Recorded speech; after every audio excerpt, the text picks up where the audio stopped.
Me llamo Fernanda Ramírez, tengo 27 años, y durante 8 años seguidos, mis padres hicieron la fiesta de mi hermana menor el día de mi cumpleaños.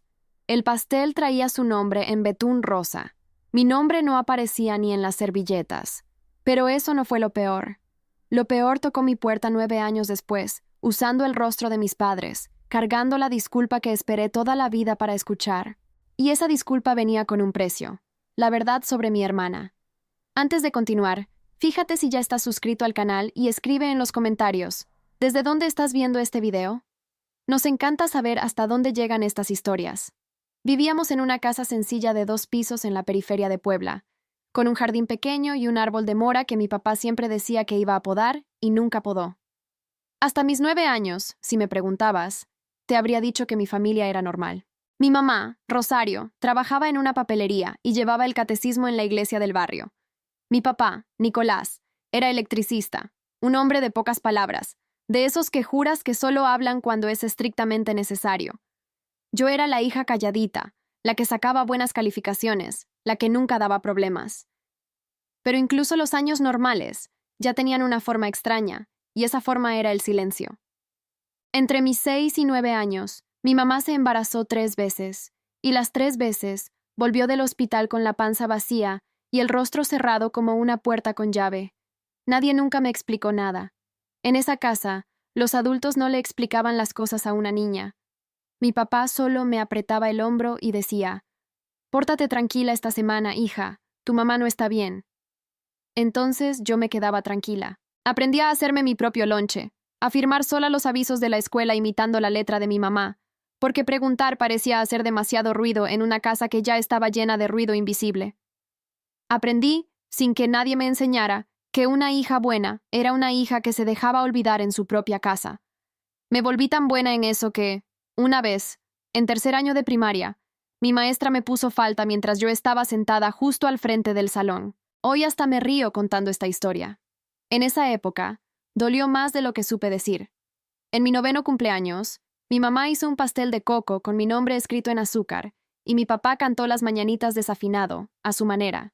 Recuerdo pensar que aquello era el mundo entero. Y de hecho fue el último cumpleaños que fue solo mío por mucho tiempo, porque a la mitad de la fiesta de mi 10º cumpleaños, mi mamá se levantó de la silla de plástico del patio, se sostuvo de la mesa con las 2 manos, y todo cambió en una sola noche.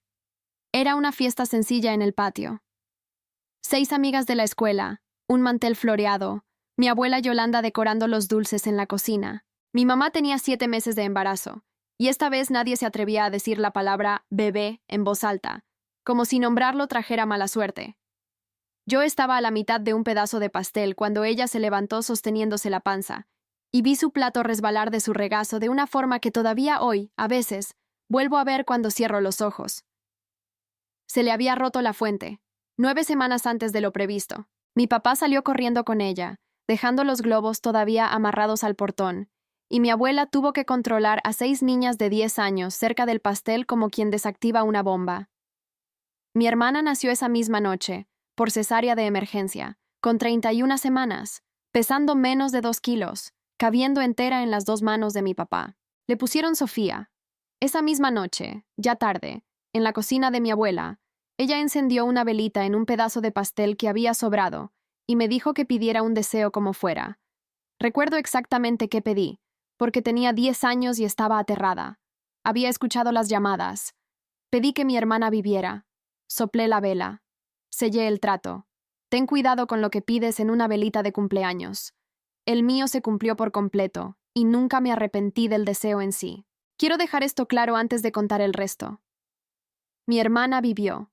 Los médicos la llamaban guerrera, las enfermeras la llamaban milagro, y mi mamá, inclinada sobre esa incubadora, se aferró a esas palabras como quien se ahoga se aferra a una cuerda. 3 pérdidas, 3 pulseritas de maternidad que nunca llegaron a usarse de verdad, y ahora un corazoncito latiendo dentro de una caja de plástico, llegando exactamente en la misma fecha en que la hija viva había llegado 10 años antes. Mi mamá decidió que eso significaba algo. Tal vez cualquier persona lo hubiera decidido. Pero lo que ella decidió que significaba me iba a costar cada cumpleaños que me quedaba por delante en esa casa. Y le iba a costar a Sofía mucho, mucho más. Sofía pasó 6 semanas en terapia intensiva neonatal, y mis papás prácticamente se mudaron al hospital. Yo me fui a vivir al cuartito de visitas de mi abuela, ese que olía a naftalina y a lavanda. A los 10 años, yo ya administraba mi propia vida como una pequeña contadora. Arreglaba mis útiles, separaba mi ropa, memoricé el teléfono fijo de mi abuela como contacto de emergencia. Los martes y domingos, mis papás me llevaban al hospital. Yo me lavaba las manos hasta el codo y miraba a mi hermana a través del acrílico. Era del tamaño de un pan de caja, llena de cables. La amé antes de que ella pudiera siquiera distinguir bien mi cara. Y necesito que guardes esto, porque esta historia no es sobre odiar a un bebé. Es sobre lo que se construyó alrededor de uno. Un domingo, una enfermera me vio sentada en la esquina con la tarea repartida en 2 sillas y le dijo a mi mamá: «¡Qué niña tan fácil! Hasta se nos olvida que está aquí». Mi mamá sonrió. Fue la primera sonrisa de ella en semanas. Y yo hice la cuenta que hace una niña de 10 años sin saber que la está haciendo. Ser invisible hacía feliz a mi mamá. Necesitar algo la dejaba cansada. Entonces yo iba a ser la hija más fácil de todo el estado. Ese sería mi regalo para todos. Si pudiera regresar 18 años en el tiempo y sacar una sola frase del aire, tal vez sería esa. No el discurso del médico, no los comentarios de la iglesia después. Solo ese elogio amable y envenenado. En febrero trajeron a Sofía a casa, dentro de un portabebés que apenas llenaba, envuelta en una cobija que mi abuela había tejido a mano, y toda la calle salió al balcón a verla. Yo me quedé en la entrada sosteniendo el portón. Ese era mi trabajo en la llegada. Y lo hice bien. El milagro llegó a casa, y el altar subió más rápido que cualquier cosa. Tienes que entender lo que un pueblo chico, una comunidad de iglesia chica, hace con un milagro. Nuestro grupo parroquial puso el nombre de Sofía en el mural de oraciones, hasta arriba, en letritas de colores, el pequeño milagro de Dios, con su foto todavía en el hospital. Llegaba comida a la casa durante meses, como si mis papás hubieran hecho algo en vez de simplemente sobrevivir.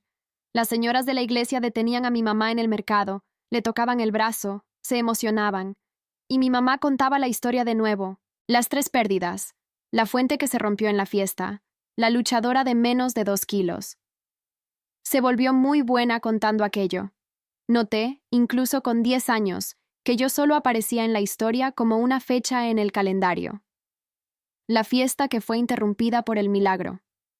Cerca de Semana Santa, mi mamá me mandó a enmarcar la pulserita de identificación de Sofía. Marco blanco, placa dorada, todo bonito. La colgó en la pared de la sala, exactamente donde antes estaba mi foto de 3er año. La foto se fue arriba del piano. Solo por un tiempo, hasta que encuentre un marco mejor, dijo. Quiero ser justa con mi mamá, así que lo diré con todas las letras. No creo que ella haya decidido, en un solo momento, quererme menos. Creo que encontró una religión que la salvaba de ahogarse, y yo simplemente no era parte de la liturgia. Pero aquí está el hecho con el que dejé de poder discutir, el hecho que quedó colgado en la pared de nuestra sala durante los 8 años siguientes, donde cualquiera podía comprobarlo. El marco mejor nunca llegó. Mi foto se quedó arriba del piano hasta que el piano se cambió de lugar, y después terminó en un cajón. La pulserita se quedó en la pared. En esa casa sí se podía colgar la prueba de casi haber perdido a una hija. La prueba de tener una hija normal, del tipo que come verduras y no da problemas, se iba al cajón. En junio, cuando cumplí 11 años, pedí un pastel de limón y 3 amigas de la escuela. Un deseo pequeño. Ya había aprendido a pedir poco. La mañana de mi cumpleaños, bajé y el patio ya estaba lleno de rosa. Globo rosa en el portón, listón rosa en el árbol de mora que mi papá nunca podaba, y en medio del patio, una manta enorme con 6 letras. Sofía. Su primer cumpleaños. Nuestro cumpleaños, técnicamente, pero nadie usaba esa palabra. Al mediodía había 30 personas en nuestro patio, la mayoría de la iglesia, encantadas con una bebé de vestidito que no iba a recordar nada de eso. Hubo pastel en forma de número 1, hubo un video de fotos de terapia intensiva pasando con música de fondo. Mis 3 amigas llegaron, se quedaron incómodas sosteniendo regalos con mi nombre y se convirtieron en público de la resurrección de otra persona. Mi pastel, y quiero ser justa en esto, mi mamá lo hizo. Fue un pastel de panadería servido después del video, en la punta de la mesa. Una tía preguntó de quién era el cumpleaños también. Esa palabra, también, nunca la olvidé. Esa noche encontré a mi mamá en la cocina y le pregunté, con la voz insegura de quien intenta parecer madura, ¿por qué la fiesta de Sofía tenía que ser en mi día? Mi mamá me miró con sorpresa genuina, como si la pregunta misma ya fuera una pequeña traición, y dijo la frase que iba a gobernar a nuestra familia la década siguiente. Tú ya tuviste 10 cumpleaños, Fernanda. Ella casi no tuvo ninguno. Después me besó la cabeza y se fue a dormir. Yo me quedé parada en la cocina haciendo cuentas con el único corazón que tenía. 10 cumpleaños eran mi cuota. Ya había gastado la mía. Tenía 11 años, y de verdad creía que debía una deuda, y la moneda eran días con mi nombre. Debes estar preguntándote dónde estaba mi papá en todo esto. Físicamente, a unos 2 metros, junto al asador. Ahí era donde él vivía en cada fiesta, pinza en mano, cara perdida en una neblina agradable. Mi papá no era un hombre cruel. Era algo que cuesta casi tan caro para una familia, un hombre que veía todo, y ya había calculado cuánto le costaría darse cuenta. En los años siguientes, el cumpleaños creó reglas, como un río crea orillas, despacio y después, para siempre. Sofía abría los regalos primero, porque lloraba si no los abría. Sofía elegía el tema, princesa o hadita, porque era más fácil. Sofía ayudaba a apagar mis velas, con la manita en forma de cuenco alrededor del fuego, para aprender. Y cuando cumplió 3 años, ya las apagaba sola mientras todos aplaudían. Y yo me convertí en empleada de mi propia fiesta, sin sueldo, y sinceramente sin propina tampoco. Cuida a tu hermana cerca de la mesa del pastel. Lleva a tu hermana al baño. Camina con tu hermana por el patio cuando se ponga a gritar. Una vez, cuando tenía 12 años, mi papá me encontró en el garaje después de que todos se habían ido y me dio una caja envuelta, a escondidas, como quien pasa contrabando, un caballito de juguete que yo quería. Feliz cumpleaños, hija. No le digas a tu mamá, le va a doler. Dije gracias, y lo dije de verdad, y es esa parte la que duele hoy. Pasé años dándole un descuento enorme a ese hombre, solo porque él se sentía mal en silencio. Pero un regalo que necesitas esconder no es un regalo. Es un acuerdo por debajo de la mesa. Solo una persona en esa familia se negó a hacer ese tipo de acuerdo. Medía 1,50 m. Tenía 65 años. Olía a lavanda y a cigarro que juraba haber dejado. Y tenía una cámara que se iba a convertir en el objeto más importante de mi infancia. Mi abuela Yolanda era la mamá de mi papá, y lo que fuera que lo había dejado callado, se había saltado una generación para llegar hasta ella. En mi cumpleaños de 11 años, el de la manta rosa, se pasó todo el día sentada en una silla de playa, con los brazos cruzados, como inspectora de obra. Ya tarde en la noche, antes de irse, me llamó afuera, al balcón. Tenía una cámara instantánea vieja, de esas que escupen la foto todavía mojada. Siéntate en el escalón, me dijo. Me senté. Flash. Sacudió la foto para que secara, la miró, movió la cabeza como quien aprueba una inspección. Alguien tiene que tener prueba de que cumpliste 11 años, dijo. Lo volvió a hacer al año siguiente, y al otro. El mismo balcón, el mismo escalón, el mismo flash. En su casa guardaba las fotos en una caja de zapatos, con una cinta adhesiva pegada en la tapa, y en la cinta, con su letra torcida, una frase, prueba de Fernanda. Solo mucho después supe que ella también peleaba por mí cada año, en el garaje, en voz baja, pensando que los niños no escuchan. El año que cumplí 12, escuché un pedazo por la puerta de tela metálica. Mi abuela decía, una tarde, Rosario, es lo único que te pido, una tarde para la otra. Y mi mamá respondía, ofendida, tú, más que nadie, sabes por lo que pasó esa niña. No escuché el resto. Y durante años me quedé pensando qué sabía mi abuela sobre mi mamá que hacía que esa pelea durara tanto, tan bajito. Mi abuela me veía.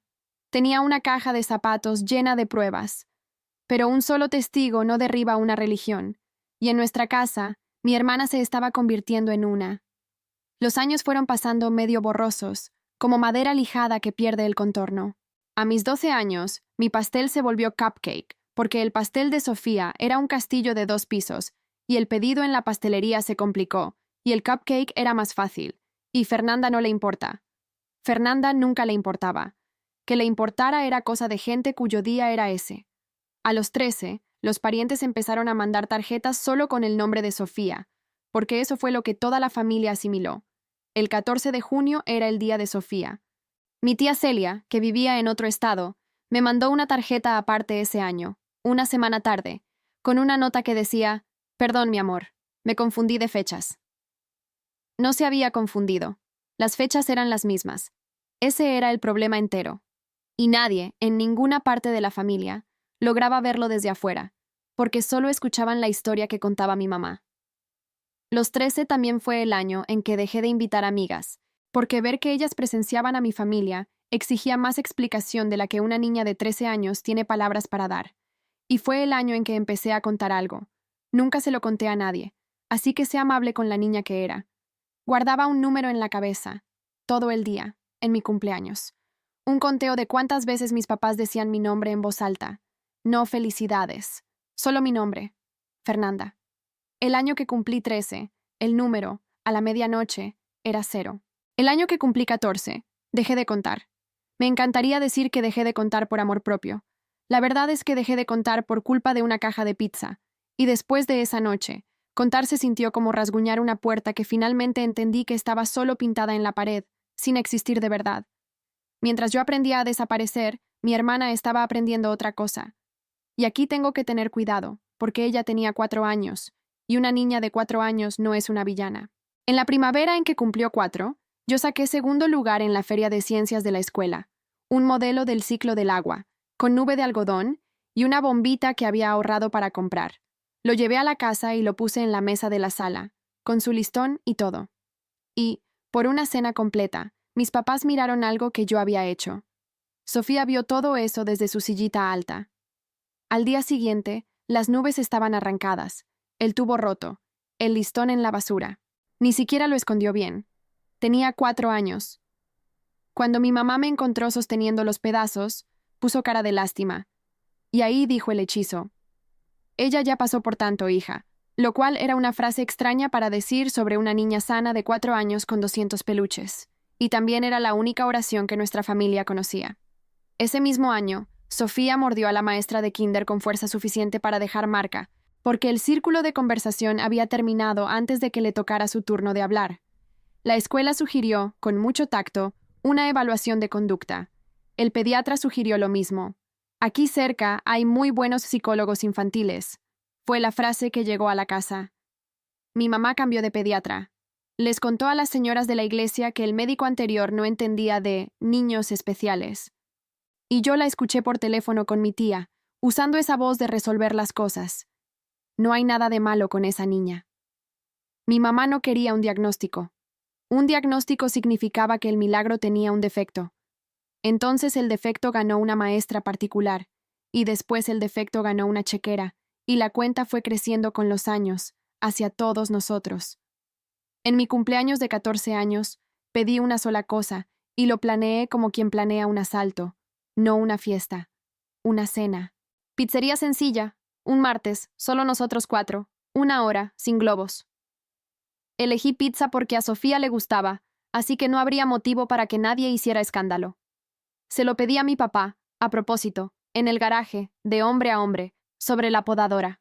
Me dijo: «Cuenta con eso, hija». Me miró a los ojos. Por la mañana mi mamá se acordó de un ensayo de recital de baile de Sofía. El recital en sí todavía estaba semanas lejos. Aquello era solo un ensayo, para niñas de 4 años. Y la agenda hizo lo que nuestra agenda siempre hacía. Se dobló hacia un solo lado. Mi papá vino a mi cuarto, donde yo estaba sentada con la blusa buena, ya planchada. «Vamos a pedir la pizza para llevar», dijo. «Comes en el camino al ensayo de tu hermana». Fui en coche hasta una academia de baile en mi cumpleaños de 14 años con la caja de pizza en las piernas. Después me quedé sentada en el coche, en el estacionamiento, por decisión propia, porque hay un límite para todo, y comí 2 rebanadas mientras se metía el sol. Cuando llegamos a casa, mi papá, sintiendo el tamaño de aquello, metió una velita en una rebanada fría sobre la barra de la cocina. Quedó chueca sobre el queso ya duro. La encendió y me miró, esperanzado, como si una disculpa cupiera dentro de un encendedor. Soplé, por educación, y terminé de crecer en ese mismo suspiro. Mi papá no era callado porque estuviera en desacuerdo en silencio. Era callado porque el silencio salía más barato, y yo era la cuenta que se seguía acumulando. Está bien, todo adolescente descubre que sus papás son humanos. Al año siguiente hice algo al respecto, y salió tan bien como te imaginas. En primero de preparatoria, había una orientadora en mi escuela llamada profesora Alicia, del tipo de adulto con el que un niño realmente platica. Un octubre, platiqué. Le conté los hechos, sin llorar, como testigo. Los cumpleaños, la pulserita enmarcada arriba del sofá, el conteo que llegó a 0. Ella escuchó con la barbilla en la mano, y me creyó, e hizo su trabajo. Citó a mis papás a una junta. Sé hoy cómo se vio esa junta, porque ya fui la profesional en el salón en versiones parecidas. Mi mamá llegó con un florero de la misma papelería y la historia de la pulserita, y lloró en los momentos justos y dijo, adolescente y mamá, ya sabe cómo es. Y estuvo cálida, razonable, destrozada de una forma perfectamente calculada. En mi expediente quedó una nota sobre etapa de ajuste. La escuela siguió adelante, sin moretón, con papeles en orden, cuadro de honor. Siguiente niño en la fila. Y ni siquiera culpo tanto a la escuela. La profesora Alicia me alcanzó en el pasillo después, y para su crédito eterno, no fingió que había funcionado. Solo dijo, bajito, sigue sacando buenas notas, Fernanda. A los 18 años se abren puertas que ya nadie puede volver a cerrar. Esa frase se convirtió en cimiento. Quiero parar un segundo aquí, porque sé que mucha gente ya vivió este mismo minuto. Si alguna vez intentaste contar la verdad sobre tu familia y viste a un adulto elegir la versión más bonita de la historia, cuéntamelo en los comentarios. Los leo todos. Tal vez tu comentario le ahorre a alguien esos mismos años. Y si eres nuevo por aquí, suscríbete, porque lo que pasó en mi cumpleaños de 18 todavía está por venir, y te prometo que nadie que estuvo en ese patio lo olvidó. En la primavera en que cumplí 15 años, fui a buscar mi acta de nacimiento, porque en México, con carta de un tutor y ciertos permisos, se puede empezar a trabajar más joven en algunos lugares, y yo quería un empleo de la misma manera en que otros adolescentes querían un celular nuevo. El acta estaba en una carpeta, en un closet del cuarto de lavado. Entré un sábado en que la casa parecía vacía. No lo estaba. Mi mamá estaba sentada en el piso del cuarto de Trevejos, sin la luz prendida, y me tardé un segundo en entender qué tenía en el regazo. Una caja de zapatos. Mi familia guardaba el alma entera en cajas de zapatos, al parecer. Y dentro había 3 pulseritas de maternidad, tamaño recién nacido, nunca usadas. Cada una tenía algo escrito, y yo estaba lo bastante cerca como para ver que no decían solo Bebé Ramírez. Tenían nombres.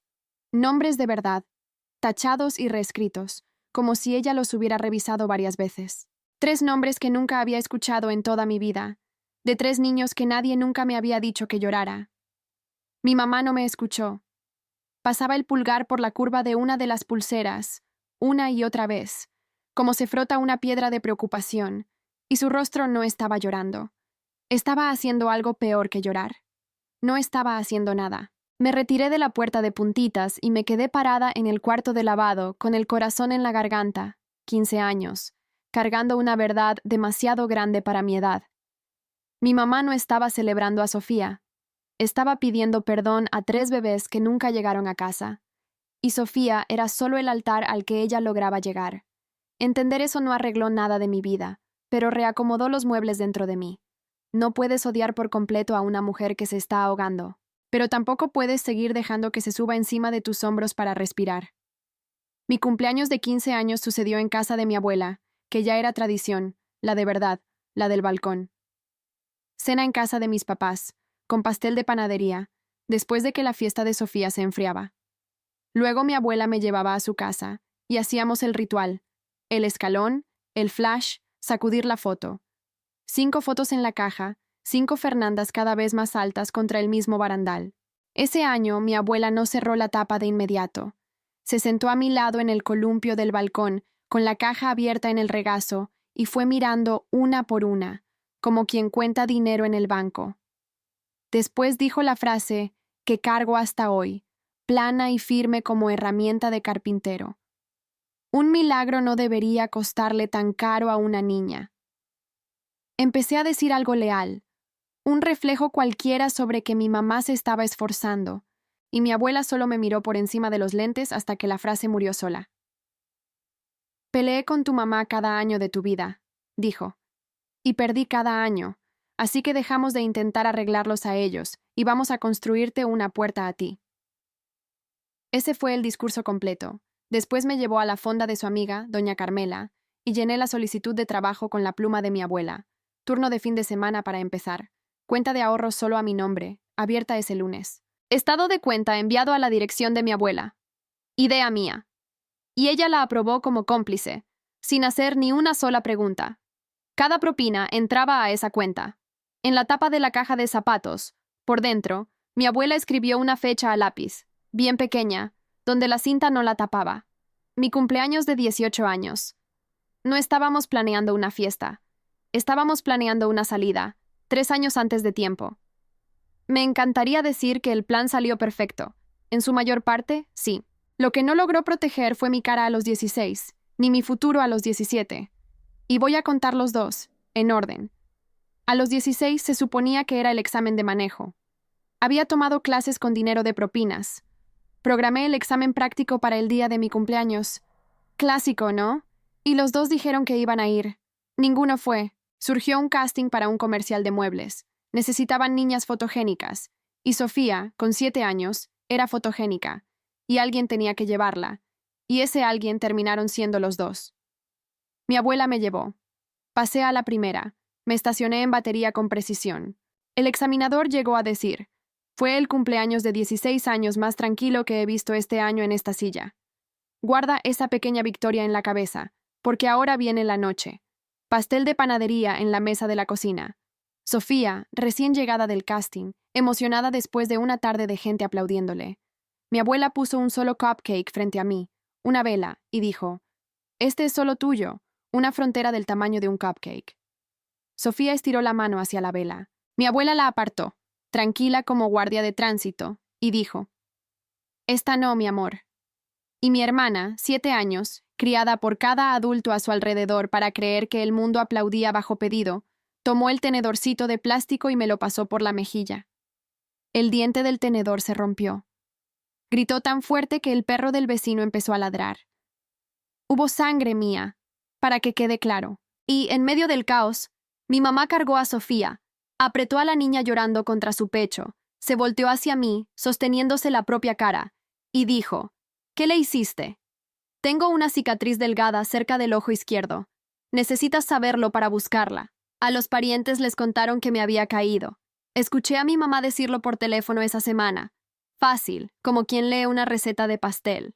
Esa noche entendí la regla de la casa que nadie decía nunca en voz alta. Los sentimientos de Sofía valían más que mi piel. Entraron 60 pesos a la cuenta ese fin de semana. Los ahorros de la puerta de salida iban adelantados. A los 7 años, Sofía ya se había vuelto demasiado grande para que el mundo la absorbiera como lo hacía nuestra sala. En el recreo, una niña llamada Valeria no quiso soltar el columpio, así que Sofía la empujó con las 2 manos en lo alto del movimiento. Valeria se fracturó la muñeca en 2 partes. La escuela exigió una evaluación de conducta por escrito esta vez, y por una semana pensé que el mundo de afuera finalmente le había ganado a mi mamá en su necedad. La subestimé. Sacó a Sofía a medio tiempo, contrató a una maestra particular de 2 ciudades de distancia y le dijo a la congregación que la escuela pública no sabía tratar a una niña especial. Mi papá firmaba los cheques de la maestra y de la cuenta médica de la familia de Valeria, y no decía nada, en ningún volumen. Y el mural de oraciones de la iglesia, con el tiempo, ganó el milagro de otra familia allá arriba, porque hasta una congregación tiene fecha de caducidad para una sola historia, aunque nadie dijera eso en voz alta tampoco.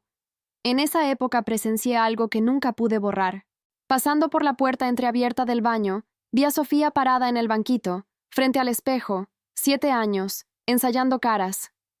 Barbilla baja, ojos grandes, y la escuché practicar.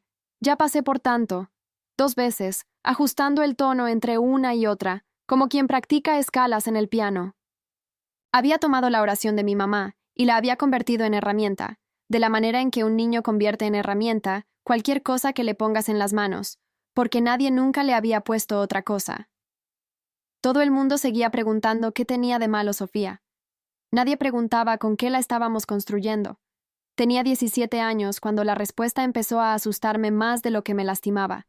Y para entonces, mis papás ya habían hecho planes para mi vida también. Los anunciaron durante una cena de mole, como quien lee el pronóstico del clima. Mi cena de 17 años fue sencilla porque Sofía había decidido, ese mes, que odiaba la pizza. Y fue en la misma mesa de la cocina, porque la fiesta grande, la de ella, ya había pasado en el patio el sábado. La profesora Alicia me había pasado todo ese semestre, discretamente, folletos de la carrera técnica de enfermería, porque mis calificaciones eran buenas, y el hospital no asusta a quien creció dentro de uno. Yo había cometido el error de dejar un folleto de una universidad de la capital sobre la barra. Mi mamá lo encontró, y tuvo tiempo de preparar el discurso. Fernanda, dijo, sirviendo el arroz, creemos que lo mejor es la universidad de aquí mismo, de la ciudad. Te quedas en casa, ahorras, y además ayudas con Sofía. La llevas a sus actividades, la cuidas cuando la maestra particular no pueda. La familia se ayuda. Eso es lo que es una familia. Después me sonrió, cálida como siempre, y dijo, «Eres tan buena con ella». Mi papá estudiaba su propio plato como si fuera a caer examen sobre eso. Y tuve un largo minuto de silencio en el que el resto entero de mi vida se quedó parado en la puerta de la cocina, con delantal puesto. 25 años y llevando a Sofía al casting. 30 años cubriendo turnos en la papelería. El cuadro permanente del milagro, con hospedaje y comida incluidos. Miré a mi mamá y dije, vamos a ver, exactamente con la voz que ella misma me había enseñado. Agradable, fácil, invisible. Después me fui a mi cuarto y, antes de medianoche, con mi propia tarjeta de débito y la dirección de mi abuela, ya había pagado la cuota de inscripción de 3 universidades de la capital, enfermería, en las 3. La niña a la que nadie nunca vio había aprendido una habilidad mejor que cualquier otra persona de esa casa y, finalmente, había apuntado. Es muy fácil moverte en silencio cuando nadie nunca te prestó atención.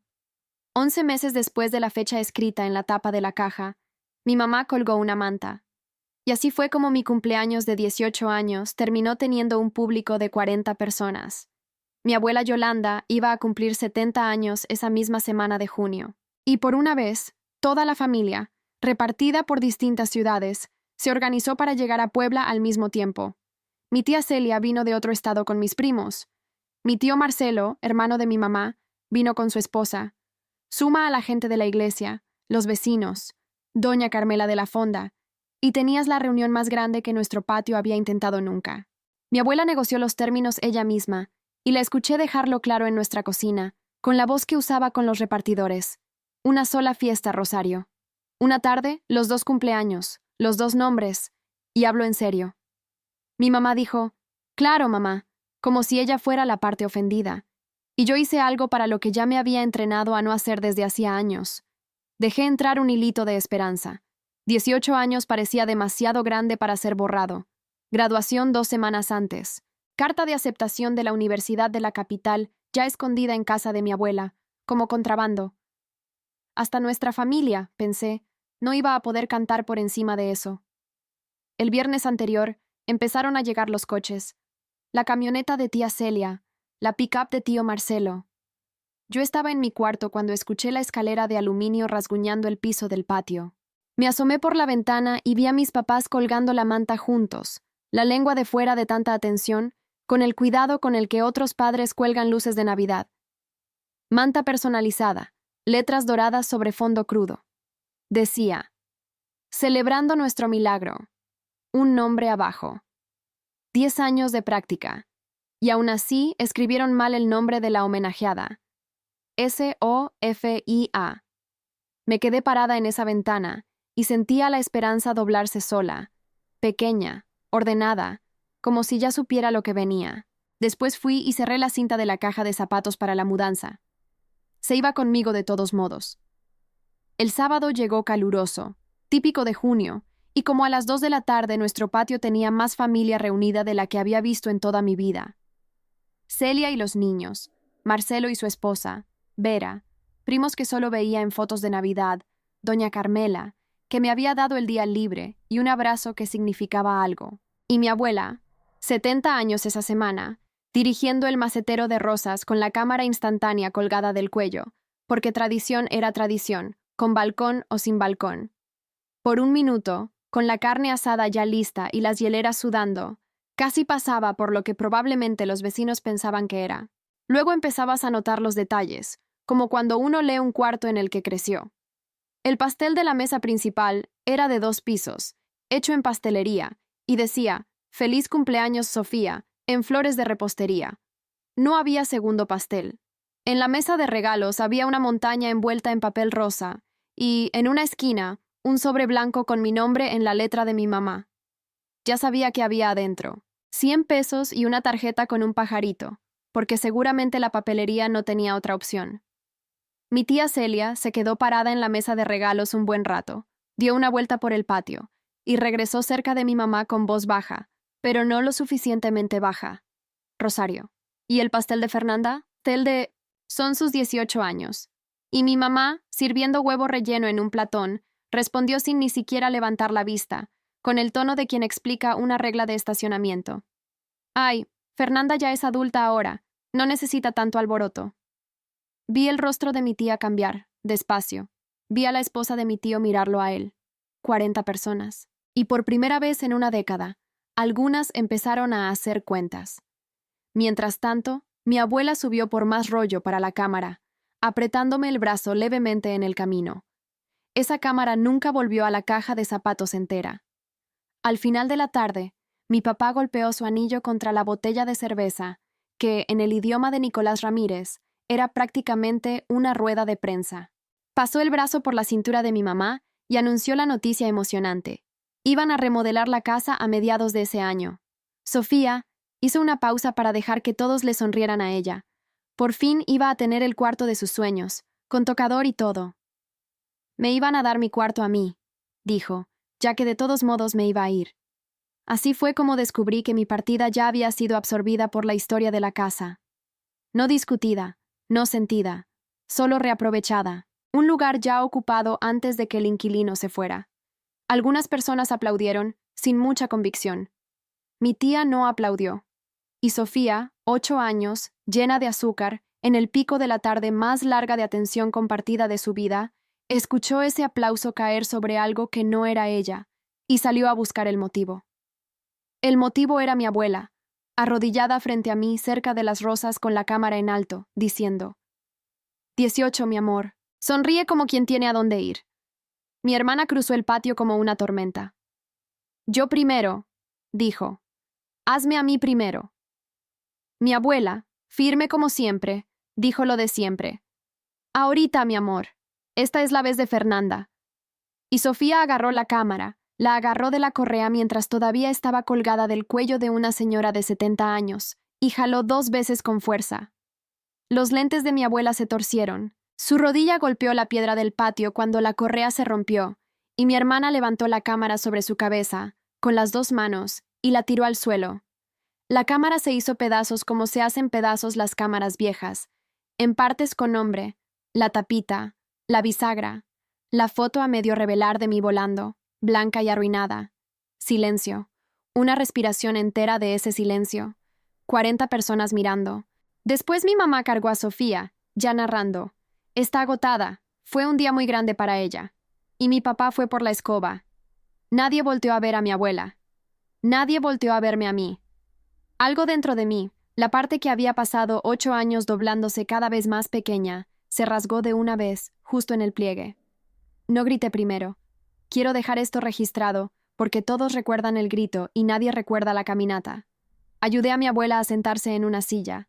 Después subí a mi cuarto. Saqué la caja de zapatos cerrada de mi maleta.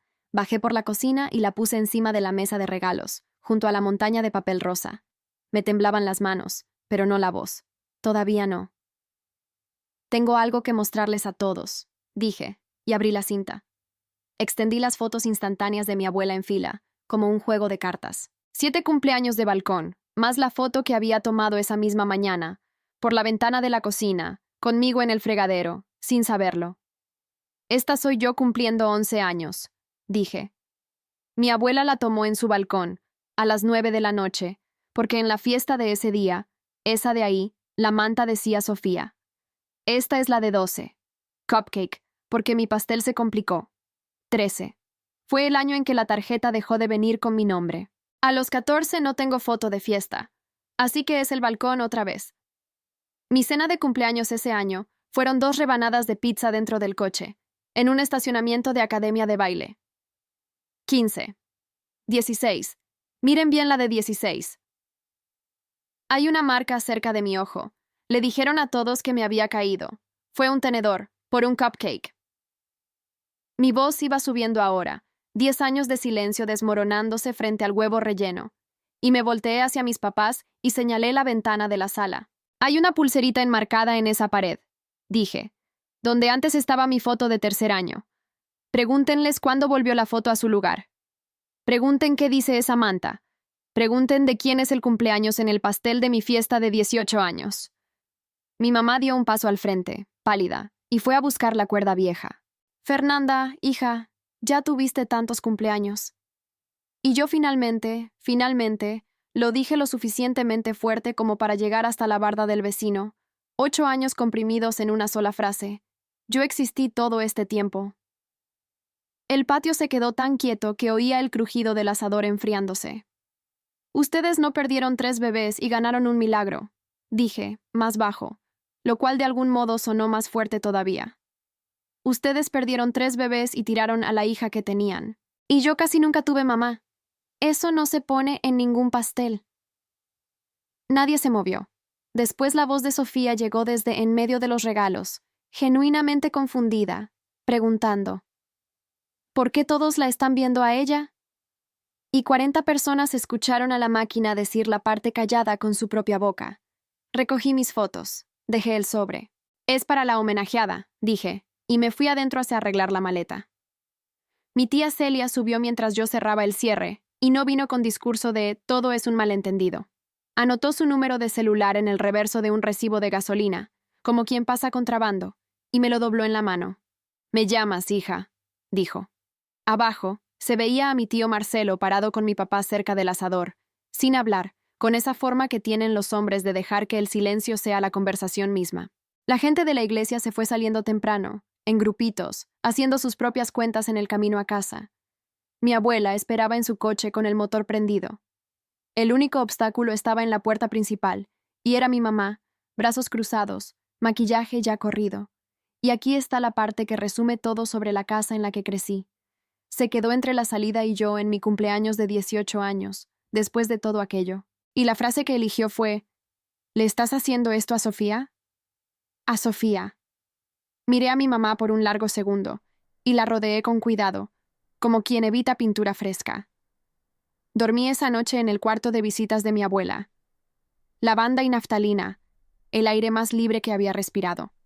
6 días después, iba en un autobús rumbo a la capital con una maleta, una caja de zapatos y unos ahorros que me habían tomado 3 años construir. Antes de que terminara ese mismo mes, mi antiguo cuarto ya estaba rosa.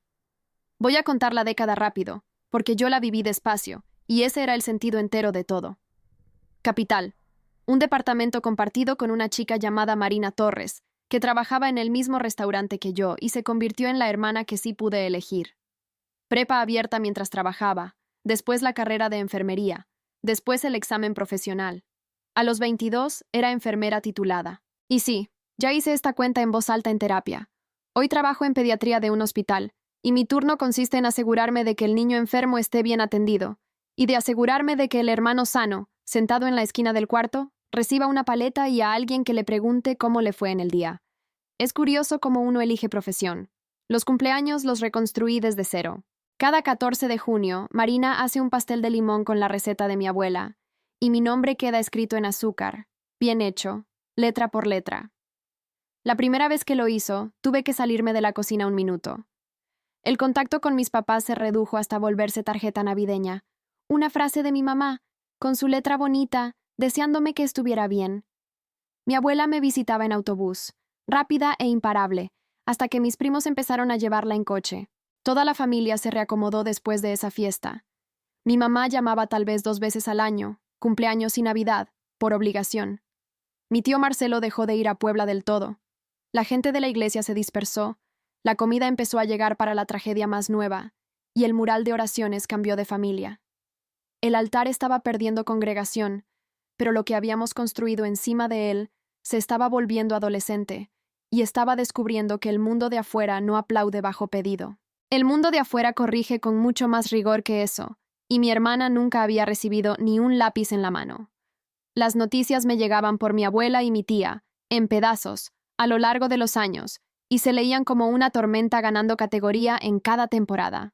En secundaria, la expulsaron del equipo de porristas, por golpear a una compañera. La respuesta de mis papás fue inscribirla en un equipo privado en otra ciudad. En primero de prepa, el parabrisas del coche de la autoescuela se rajó con una botella de agua lanzada desde adentro, después de una maniobra de estacionamiento que a ella no le gustó que le corrigieran.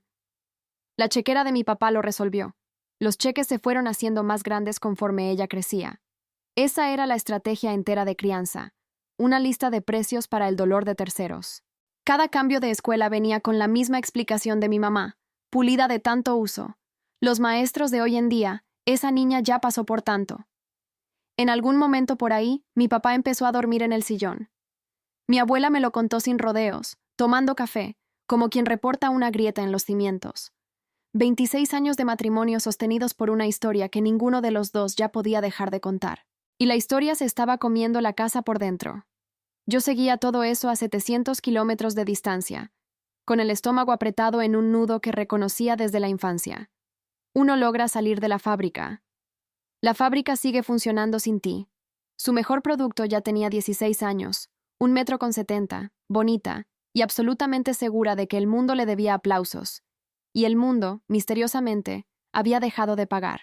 Entonces, un martes de octubre, mi celular sonó 2 veces, casi a la misma hora. La primera llamada era de mi abuela. La segunda, de un número que había borrado 10 años antes. Sofía había mandado a una compañera al hospital. Así fue como pasó, armado a partir de lo que me contó mi abuela, lo que me contó mi tía, y después, los papeles del proceso. Segundo de prepa, equipo de voleibol, y una niña llamada Camila fue elegida capitana, una elección que Sofía había considerado solo una formalidad camino al título que ella creía que ya era suyo. Después del entrenamiento, en el vestidor, mi hermana golpeó la cabeza de Camila contra la esquina del casillero. La niña se fracturó el hueso de la cara. Había cámara en el pasillo del vestidor, que registró el antes y el después, la entrada tranquila y la salida tranquila, y fue justamente esa calma la que convirtió aquello de pleito escolar a proceso con número de expediente. 16 años, acusada ante el juzgado de menores por lesiones graves. La familia de Camila, y esto habla muy bien de ellos, le dijo al fiscal que no querían hundir a una adolescente. Querían a una adolescente atendida a tiempo. Entonces la justicia hizo lo que la justicia hace cuando el expediente de una menor es al mismo tiempo grueso y vacío.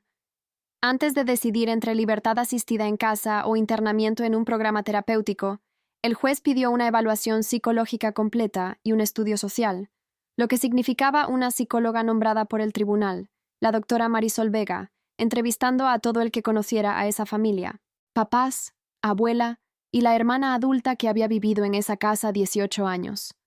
Durante una década entera, mis papás habían escapado de toda evaluación sugerida.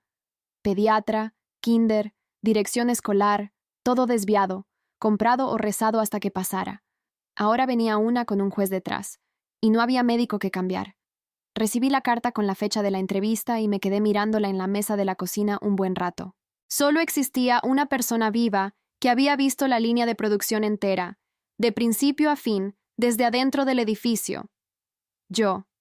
Mis papás también lo sabían. Por eso, ese sábado, manejaron 700 kilómetros. Llegaron sin avisar a la puerta de mi departamento, un sábado por la mañana, y mi primer pensamiento tonto fue lo pequeños que se habían vuelto los dos. El cabello de mi papá se había vuelto color gris mojado. Mi mamá cargaba una caja de dulces como quien carga un pasaporte. Los dejé entrar porque 27 años de entrenamiento no se borran así de fácil. Nos sentamos alrededor de mi mesita, y mi mamá miró la foto enmarcada en mi repisa. Yo, Marina y mi abuela, el día de mi graduación, la miró demasiado tiempo. Después dijo, «Fernanda, te fallamos. Ya lo he pensado 1000 veces. Y yo, te fallé». quiero que entiendas lo que esa frase hizo conmigo. Ya había dejado de esperarla, en voz alta, hacía años. Pero hay un cuarto dentro de uno que nunca deja de esperar. Y la puerta de ese cuarto se abrió tan rápido que golpeó la pared. Me ardieron los ojos. Estiré la mano para sostenerla de ella, y fue entonces cuando mi papá se aclaró la garganta y puso el precio sobre la mesa. La psicóloga te va a llamar, dijo. Esa doctora, La Vega. Y, hija, lo que tú digas va a decidir si mandan a tu hermana a algún tipo de internamiento. Si pudieras, no sé, dejar los cumpleaños fuera. Dile que somos una familia normal que pasó por una mala racha. El internamiento va a destruir a tu hermana. Mi mamá me apretó la mano justo en el momento indicado y agregó, bajito. Haz esto, y por fin podemos volver a ser una familia. Después, como yo no dije nada, fue por la cuerda más vieja del barco. Ella ya pasó por tanto, Fernanda. Y tú siempre fuiste tan fuerte. Ahí estaba. La disculpa que había esperado toda la vida, y todo lo que necesitaba hacer para quedármela, era desaparecer una vez más. Les dije a mis papás que necesitaba tiempo, lo cual era verdad. Y lo que hice con ese tiempo fue manejar hasta el centro donde Sofía estaba internada provisionalmente, esperando decisión, porque yo no iba a decidir nada sobre mi hermana desde 700 kilómetros de distancia. Fue la primera vez en la vida de nosotras que estuvimos solas en un cuarto. 16 años, sudadera sin agujetas, y me miró como quien mira una máquina de refrescos que todavía puede tener algo adentro. Nadie viene a visitarme. Empezó así, catalogando sus quejas, la comida, la educadora que la molestaba, Camila que provocó, la elección que fue injusta. Me quedé esperando la parte en la que una niña estaba en el hospital con la cara rota. Nunca llegó. Sinceramente no estaba en su lista. Van a arreglarlo, dijo, encogiéndose de hombros cuando le pregunté si tenía miedo. Siempre lo arreglan. Mi papá conoce gente. Y me quedé ahí sentada escuchando a la fábrica entera en su voz. Cada engrane que mis papás habían instalado girando exactamente a tiempo. Pero luego, casi al final, con el tiempo de visita casi terminado, mi hermana se quedó rascando el borde de la mesa y me hizo una pregunta sin ningún ángulo detrás. El metal se le salió de la voz, y lo que quedó tenía 8 años. ¿Por qué todos dejaron de venir a mis cumpleaños? No lo sabía. Nadie nunca le había contado por qué el mundo se fue enfriando a su alrededor. Porque responder habría significado admitir que alguien había construido ese clima entero. Volví a casa con las manos apretadas en el volante, entendiendo la cosa que iba a tener que decir en voz alta pronto. Mentirle a la doctora Vega no iba a salvar a Sofía. Solo iba a repintar el cuarto donde ella ya estaba encerrada. La pregunta era qué amaba más, a la gente de esa casa o ser querida por ellos. Llevé la pregunta al único tribunal en el que de verdad confío. La mesa de la cocina de mi abuela. Tenía 79 años ese año, más lenta, pero la mirada seguía funcionando como inspectora de obra. Le conté todo, la disculpa, el precio, la niña de sudadera sin agujetas. La caja de zapatos quedó entre nosotras en la mesa, porque yo la había llevado como algunos llevan un rosario. Mi abuela escuchó hasta el final sin decirme qué hacer ni una sola vez. Una abuela que ama de verdad no da la respuesta, da la pregunta correcta. Cuando terminé, sirvió más café e hizo la suya. Cuando tenías 11 años, dijo, sentada en mi balcón a las 9 de la noche, ¿qué necesitabas que algún adulto hiciera? La cocina se quedó bien quieta. Decir la verdad, dije, en voz alta, a alguien que pudiera hacer algo al respecto. Mi abuela movió la cabeza despacio y giró su taza media vuelta. Pues sí, dijo. Ahora la adulta eres tú. Y repitió la misma frase de 10 años antes, en el columpio del balcón, solo que esta vez apuntando a un lugar nuevo. Un milagro no debería costarle tan caro a una niña. Eso era verdad sobre ti. Es verdad sobre ella también. Me quedé sentada con eso hasta que terminó de asentarse. La verdad no era un arma que fuera a usar contra mi hermana. Era la primera puerta que alguien intentaba abrir en ese cuarto donde ella vivía encerrada. Llamé al consultorio de la doctora Vega esa misma tarde y confirmé la entrevista del jueves. Fui a Puebla creyendo que mis papás pensaban que yo iba a salvar la historia de la familia. Fui a cerrarla. El consultorio de la doctora Vega era un cuarto sencillo, en una casa remodelada cerca del juzgado. Librero, reloj, caja de pañuelos que nadie tocaba. Mis papás estaban en la sala de espera cuando llegué. Mi mamá se levantó, me acomodó el cuello con las 2 manos, como hacía antes de misa, y susurró: «Va a estar todo bien, hija». Ella creía que yo iba a seguir el guión. Me senté frente a una mujer tranquila, con una tablilla, que me pidió que describiera, con mis propias palabras, la casa en la que creció mi hermana. Y elegí. Quiero ser honesta sobre lo que se sintió elegir, porque no se sintió como victoria. Se sintió como destrabar la propia mandíbula después de 10 años. Conté todo, de manera directa y factual, como quien pasa el reporte de turno a una colega. Las 3 pérdidas que nadie tenía permiso de llorar en voz alta, porque de ese suelo creció todo lo demás. La manta. 8 cumpleaños catalogados, incluyendo el tenedor y la cicatriz, y la frase: «Dijeron que me había caído». El pediatra cambiado, las evaluaciones desviadas, la maestra particular contratada, los cheques firmados, cada consecuencia comprada antes de llegar a manos de mi hermana. La frase que Sofía ensayaba frente al espejo a los 7 años, y la pregunta que me hizo, encerrada, a los 16. No dije que se había vuelto un monstruo, porque no lo es. Dije que la habían construido. Cada adulto que conoció, o la idolatraba, o le pasaba la factura, y, si este tribunal la manda de regreso a la fábrica, la van a encontrar otra vez a los 18 años, en la justicia de adultos, y ese proceso ya no se va a poder cerrar. Después dije la parte que había manejado 700 kilómetros masticando. Mi recomendación: lo que sea que valga la palabra de una hermana distanciada. Internamiento terapéutico, el programa completo, y terapia familiar obligatoria para mis papás. Porque los 4 somos el caso. Tratar al paciente, no el síntoma. La doctora Vega escribió durante mucho tiempo. Cuando salí, mi mamá me leyó la cara antes de que yo dijera nada, como siempre supo leerla, cuando le costaba trabajo mirar. «¿Qué le contaste?», preguntó. Y yo dije: «La verdad, todo». Y vi la disculpa salir de sus ojos como agua yéndose por el drenaje. «Destruiste a esta familia», dijo, bajito, lo cual lo hizo peor. Toda una vida de disciplina de iglesia sosteniéndole la voz para que no se quebrara mientras decía eso.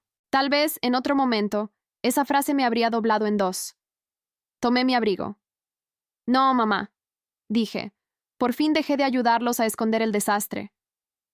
Yo existí todo este tiempo, y esta vez quedó registrado. 6 semanas después, la justicia determinó 9 meses de internamiento terapéutico, libertad asistida después hasta cumplir 18, y terapia familiar como condición para la reintegración. Por primera vez en su vida, mi hermana iba a ser vista de verdad por gente cuya aprobación no se podía comprar. La terapia hizo lo que hace la luz en una casa que se mantuvo a oscuras. 2 meses después, mi papá se mudó a un departamento cerca de la central camionera. Resulta que el silencio que mantiene unido un matrimonio no sobrevive en un cuarto donde el trabajo entero es decir las cosas en voz alta. Me escribió una carta unos meses después, la mayor cantidad de palabras seguidas que he recibido de ese hombre, y tenía una frase que guardo en la caja de zapatos hasta hoy. Me decía a mí mismo que quedarme callado mantenía la paz, pero solo mantenía la cuenta de tu lado de la mesa. Los parientes, que ya venían hirviendo desde la fiesta de la manta, finalmente hirvieron del todo. Mi tía Celia dijo lo que tenía que decir con mi mamá, y lo que me dijo a mí por teléfono fue más simple. «No estamos enojados porque te fuiste, hija. Estamos enojados porque nos tardamos tanto en ver por qué». Y mis papás pidieron perdón de verdad esta vez, por separado, con las manos vacías. La carta de mi papá fue la más larga que había recibido de él. La de mi mamá tardó hasta la primavera, en el balcón de mi abuela, además. Sin caja de dulces, sin guión. «Tenías razón», dijo, mirando el barandal donde se habían tomado 8 fotos de cumpleaños. «No podía mirar eso, así que te hice cargarlo a ti. Lo siento de verdad, Fernanda». Le creí. Creer y confiar son 2 reparaciones distintas, y solo una de las 2 estaba lista. Así que no dije, «te perdono», porque todavía no estoy segura de perdonar. Y dejé de decir las cosas antes de tiempo, solo para que los demás se sintieran cómodos. Dije: «Esto es lo que puedo ofrecerte. Un café al mes, solo nosotras 2. No vas a poder recontar mi infancia en una versión más bonita, y vemos qué pasa». Ella se encogió, después asintió, y eso lo mantenemos hasta hoy. mes tras mes. Algunos cafés fueron terribles, 2 fueron casi fáciles. Esa es la cuenta honesta. El año pasado, cumplí 27 años en mi propio departamento, con Marina sacando un pastel de limón del horno, la mitad de mi equipo del hospital apretujada alrededor de la barra, y mi tía Celia en videollamada con el celular demasiado cerca de la cara. Mi abuela vino, 81 años, cámara nueva colgada del cuello como medalla, misma caja de zapatos. Me sentó en la escalera de emergencia, lo más parecido a un balcón que tengo, y el flash disparó y sacudió la foto secándola y movió la cabeza. 9, dijo. Prueba de Fernanda. Y este año, por primera vez, mandé una tarjeta de cumpleaños al programa donde mi hermana está terminando su último año de prepa, para una niña que cumple 18 el mismo día en que yo cumplí 28. Escribí simple. Feliz cumpleaños para las dos. Con cariño, F. No sabía si iba a volver algo. Volvió. Una línea corta, en una letra que nunca había visto dirigida a mí. Y me reí sola, fuerte, parada frente al buzón. Aquí, todavía nadie aplaude. No es un puente. Tal vez sea una tabla. Vemos que se construye. Esto es lo que 8 cumpleaños robados me enseñaron. El amor que exige que desaparezcas nunca fue amor, era renta. Y no debes renta por una vida que es tuya. Esta es mi historia. 8 cumpleaños prestados, una caja de zapatos llena de pruebas y una verdad que me costó la familia que quería y me devolvió a la persona que soy. Si alguien a quien quieres tiene la vela apagada por el ruido de otra persona este año, voltéalo a ver. Mejor todavía, hazle el pastel. Ahora, si te gustó esta historia, dale a suscribirse y cuéntame en los comentarios qué parte te dejó con la boca abierta. Y no olvides hacerte miembro para tener acceso a videos exclusivos que no publico aquí. Te espero ahí.